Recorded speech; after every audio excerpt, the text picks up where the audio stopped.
Hello guys, हमारे पिछले episode का एक क्विक रिकैप। अकारी और मिशेल पर दो स्पेशल टेराफॉर्मर्स ने घात लगाकर हमला किया। मिशेल को अपने फादर की पावर्स वाले टेराफॉर्मर से लड़ना पड़ता है, जबकि अकारी को एसिड वाले टेराफॉर्मर से लड़ना पड़ता है। लेकिन आखिरकार उसके पास वेपन का एक प्रॉपर अपग्रेड है और अब वो अपनी पूरी सलाहियत के मुताबिक टेराफॉर्मर से लड़ सकता है। नए ब्लेड को देखकर वो टेराफॉर्मर्स पीछे हट गया। अकारी याद करता है कि कैसे उसे छोड़ दिया गया था एक डोजो के सामने जब वो सिर्फ एक बच्चा था। अगर अकारी ने जल्द कुछ ना किया तो एसिड टेराफॉर्मर्स बोरियत से मर जाएगा। तो सीन को आगे बढ़ाने के लिए एसिड टेराफॉर्मर्स अपने वेपन का इस्तेमाल करते हुए उस पर पत्थर फेंकना शुरू कर देता है। इस बीच सिल्वेस्टर कोमाची को एक एंशिएंट सिविलाइजेशन के बारे में अपनी थ्योरी बताता है, जिसे राहिब कहते हैं। इसका ख्याल है कि राहिब ने टेराफॉर्मर्स और शायद इंसानियत भी पैदा की है, लेकिन इस बात का कोई सबूत नहीं है कि राहिब मौजूद है या कभी मौजूद था।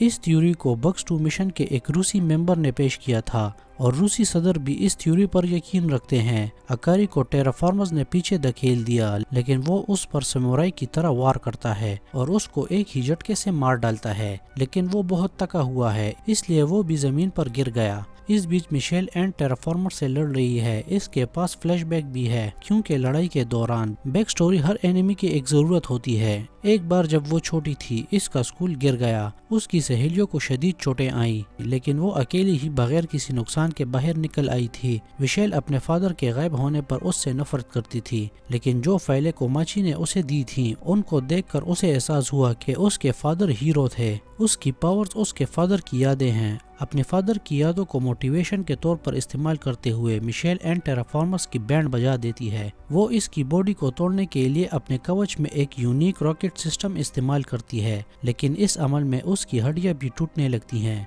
फिर भी मिशेल आगे बढ़ती है और टेराफॉर्मर पर हमला करती रहती है, लेकिन वो बहुत थक जाती है और टेराफॉर्मर अभी तक जिंदा है, बस उसे मारने ही वाला है। लेकिन अकारी वक्त पर पहुंच जाता है। वो अपना ब्लेड टेराफॉर्मर पर फेंकता है और उसे अपने दागों से बांध देता है। वो अब आखिरकार आराम कर सकते हैं, लेकिन नहीं, चाइनीज इनको लेने पहुंच गए। उनके पास आने से पहले एक चाइनीज शख्स जिसका नाम बाव है, एलेक्स के पैर पर शूट करता है। फिर बाव इन दोनों को पकड़ने के लिए अपने जाल का इस्तेमाल करता है और वो उन्हें वापस एनेक्स शिप पर ले जाना शुरू कर देता है। इस बीच अकारी के टीममेट्स एनेक्स शिप की तरफ जमीन में खुदाई कर रहे हैं। उनका प्लान है सिग्नल जैमिंग टावर को तबाह करने का और जमीन पर मौजूद हर एक को बताना है कि चीनियों ने उन्हें धोखा दिया है। जब बाकी लोग खुदाई कर रहे हैं, मार्कोस उस दर्दनाक लम्हे के बारे में सोचने के लिए थोड़ा सा वक्फा लेता है जब शीला को मारा गया था और एलेक्स ने उसे कैसे माफ कर दिया था। जबकि बाव अपने शिप को अपने बेस की तरफ ले जा रहा है, तभी एक बड़ा जाल इन्हें रोकता है। तो बाव उसे ऑटो पायलट पर रखता है और अपने रास्ते में आने वाले टेराफॉर्मर्स के झुंड से शिप को बचाने के लिए बाहर निकल जाता है। उसके पास सिर्फ एक ब्लेड है और वो बगैर किसी म्यूटेंट पावर के इस्तेमाल किए लड़ता है।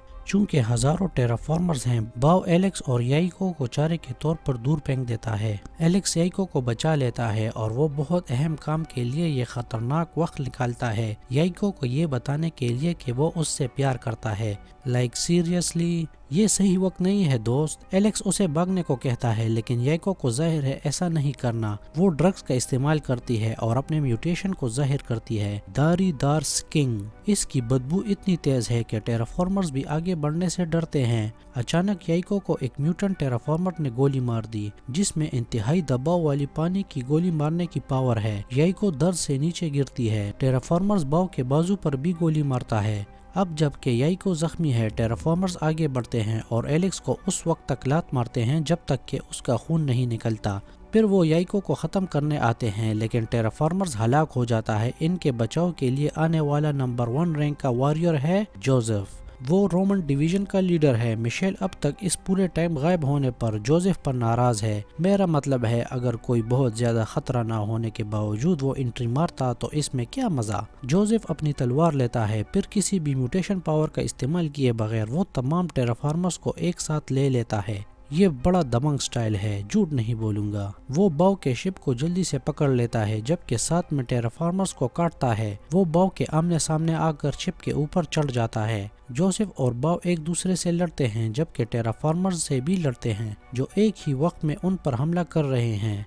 باؤ میشیل کو لات مارنے کی کوشش کرتا ہے، یہ دیکھ کر جوزف غصے میں آ جاتا ہے، وہ باؤ کی ٹانگ توڑتا ہے اور پھر اسے شپ سے باہر پھینک دیتا ہے۔ باؤ کو ترنت ٹیرافارمرز کے ایک جھنڈ نے مار ڈالا۔ جوزف میشیل کو اپنے ڈویژن کے بارے میں بتاتا ہے، وہ اپنے کریو ممبرز کو بیچتے ہوئے ٹیرافارمرز کا دھیان اپنی طرف کرواتا ہے، لیکن پانی کی گولی والی پاور ان کے ایک ممبر کی تھی، اس کا مطلب یہ ہے کہ اس کے کریو کے سارے ممبرز شاید مر چکے ہیں۔ جوزف شپ چلاتا ہے جبکہ یائیکو میشیل اور اکاری کو ڈرگز دیتی ہے۔ میشیل کے ٹھیک ہونے کے بعد جوزف نے اسے شادی کے لیے پرپوز کیا۔ میشیل شاک ہو جاتی ہے۔ میشیل بتاتی ہے کہ جوزف نے اسے پہلے بھی ان کی ملاقات کے صرف 4 دن بعد اسے پرپوز کیا تھا۔ میشیل اس سے کہنا چاہتی ہے کہ مہربانی کر کے دفع ہو جاؤ، لیکن وہ ایسا نہیں کر سکتی کیونکہ جوزف نے جسٹ ابھی ہی اس کی اور اس کے ساتھیوں کی جان بچائی ہے، تو وہ زمین پر واپس آنے کے بعد اس کے ساتھ لنچ کرنے پر مان جاتی ہے۔ اس بیچ جاپانی اور امریکی ڈویژن کے ممبرز اینکس شپ تک پہنچنے والے ہیں، لیکن چائنیز ان کو ڈھونڈ لیتے ہیں۔ یہ باؤ نکلا، وہ ابھی بھی کسی نہ کسی طرح زندہ ہے۔ باؤ نے ترنت ممبرز کو گولی مار دی تو کیجی اور مارکوس اپنی ڈرگز لیتے ہیں اور جلدی سے اسے جنگ کرتے ہیں۔ مارکوس تیزی سے اپنا کام کرتا ہے اور اسے شکست دے دیتا ہے، لیکن ایک اور باؤ ہے جو ایک لڑکی پیگی کو بندی بنا رہا ہے۔ پیگی اسے اپنی سپائک سے کاٹتی ہے اور وہ تیزی سے ٹاور کی طرف بھاگنا شروع کر دیتی ہے، جبکہ مارکوس باؤ کو روکے ہوئے ہے۔ خوش قسمتی سے ان کے لیے چائنیز ڈویژن کے باقی ممبر اکاری اور میشیل کو پکڑنے گئے ہیں، جبکہ جاپانی اور امریکی نہیں جانتے کہ ہانگ اپنے بیکٹیریا کا استعمال کر رہی ہے۔ اسی وقت ڈریگن فلائی نے پیگی کو پکڑ لیا اور اسے ٹیرافارمرز کے جھنڈ میں پھینک دیا۔ مارکوس باؤ کے آمنے سامنے آتا ہے۔ باؤ بتاتا ہے کہ اس کے پاس سی اسکورٹ کی پاور ہے جو خود کو کلون کر سکتی ہے۔ اس بیچ ان میں سے باقی اینکس شپ میں داخل ہوتے ہیں، وہاں انہیں پتہ چلتا ہے کہ اس وقت ایک بایولوجیکل ویپن ایکٹیویٹ ہے اور ان کے پاس زندہ رہنے کے لیے 15 منٹ باقی ہیں۔ تبھی ڈریگن فلائی ان کے سامنے آ جاتا ہے۔ کیجی اسے اپنی باکسنگ کی سکل سے روکتا ہے۔ ڈریگن فلائی بہت تیز ہے اور کیجی ایک بازو کھو دیتا ہے، لیکن وہ اپنا آخری مکہ مار کر ڈریگن فلائی کو ناک آؤٹ کرتا ہے، لیکن وہ باقی ٹیم سے الگ ہو جاتا ہے۔ باہر باؤ نے مارکوس کو بتایا کہ ایک چائنیز جنگی شپ مارس پر آ رہا ہے، ایک بار جب یہاں پہنچ جائے گا وہ ہر اس شخص کو مار ڈالے گا جو چائنا کا دوست نہیں ہے، تو وہ مارکوس کو اپنے ساتھ شامل ہونے کا کہتا ہے، تو مارکوس اپنا ہتھیار زمین پر رکھ کر ریلیکس کرتا ہے۔ جب باؤ ایک سائیکوپاتھ کی طرح ہنستے ہوئے بات کرنا شروع کرتا ہے تو مارکوس اپنے سٹاف سے اس کے چہرے پر مارتا ہے۔ جب باؤ اس پر گولی چلاتا ہے، مارکوس ساری گولیاں روکتا ہے اور اسے مار دیتا ہے، اور یہ ایپیسوڈ یہیں پر ختم ہو جاتا ہے۔ اگر آپ کو یہ سیریز پسند آئی تو چینل کی مدد کے لیے اس ویڈیو کو لائک کریں اور کمنٹ کرنا نہ بھولیے، اور ہمارے چینل کو ضرور سبسکرائب کریں۔ Thanks for watching.